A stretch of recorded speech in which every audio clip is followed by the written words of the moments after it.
Well, thank you. I also want to thank IDC, too, for having this event, and thank all of you who are here, and thank all the members who came from both sides of the aisle. It's important that this be a bipartisan issue.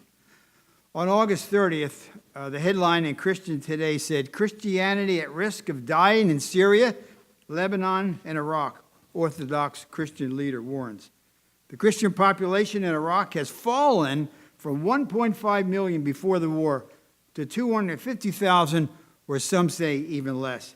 And a group in England recently predicted we would see the end of Christianity in 5 or 6 years. The Bible has much to say about oppression and freedom.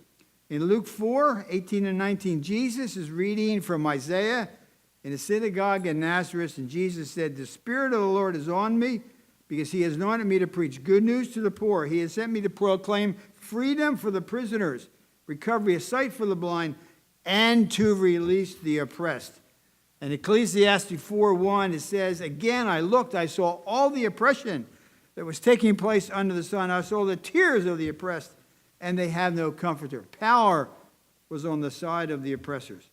When visiting Iraq last year, I was asked by Christians over and over, one particularly, Sister Diana, who said, "Mr. Wolf, does the church in the West care about us?" With some exceptions, and there are some. Cardinal Dolan has done a great job. Cardinal Wuerl has done a great job. Russell Moore has done a great job. Rick Warren has done a great job. But overall, the church in the West has been silent. We know that more biblical activity took place in Iraq than any other country in the world other than Israel. Abraham is from Iraq. Jacob spent 30 years in Iraq. The book of Jonah took place in Nineveh, present-day Mosul, now held by ISIS.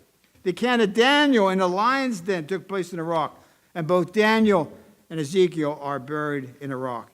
But for some reason,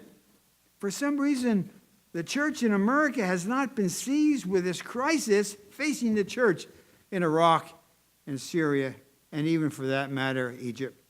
These courageous men and women of faith cannot comprehend why burning the churches, forced conversions, and the emergence of a caliphate in the cradle of Christendom is not being met with urgency and action by fellow believers in the West. While it is good, and it is good, and we should be grateful to the members of Congress that did it, that the Congress and Secretary Kerry called it genocide. But the reality is more needs to be done. The genocide continues. If we want to effect change on this issue, the church must speak and the church must act. Political action and change will always be downstream from the collective conscience of a society. And that conscience should be shaped by the church, by people of faith.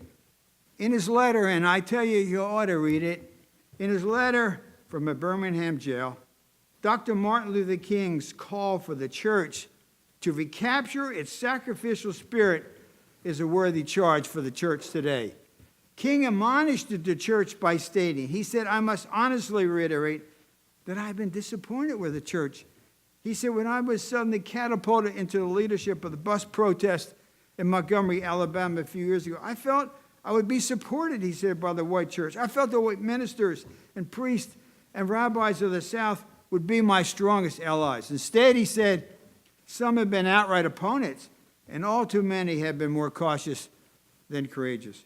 What a stirring indictment from a man of the cloth writing to fellow clergymen as he languishes behind bars in jail. Can the same be said today of the church with regard to Iraq and Syria? Are we in 2016 more cautious than courageous? Dr. King went on to say, he said, "In deep disappointment, I have wept." He said, "I have wept over the laxity of the church. But be assured," he said, "my tears have been tears of love." He said of the early Christian church, he said, "In those days, the church was not merely a thermometer that recorded the ideas and principles of popular opinion." He said, "It was the thermostat that transformed mores in society." Dr. King continued, he said, "Things are different now. So often the contemporary church is weak, ineffectual voice with uncertain sound. But he said, the judgment of God is upon the church as never before. He said, if today's church does not recapture the sacrificial spirit of the early church, it will lose its authenticity. It will forfeit its loyalty of millions and be dismissed as an irrelevant social club with no meaning for the 20th century. Dr. King said, in the end, we will remember not the words of our enemies, but the silence of our friends. Are we not the friends of the Christians and the Yazidis and the religious minorities in Iraq and Syria?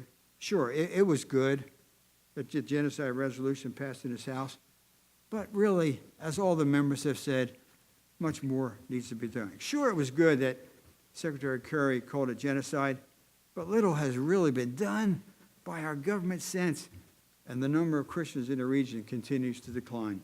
The church in the West has to do more. If the church in the West is not worked up about our brothers and sisters in the Middle East, no one else will be. German pastor and anti-Nazi dissident Dietrich Bonhoeffer said, silence in the face of evil is evil itself. He said, not to speak is to speak. Not to act is to act. To save Christians in the cradle of Christendom, the church must speak and the church must act. Thank you very much.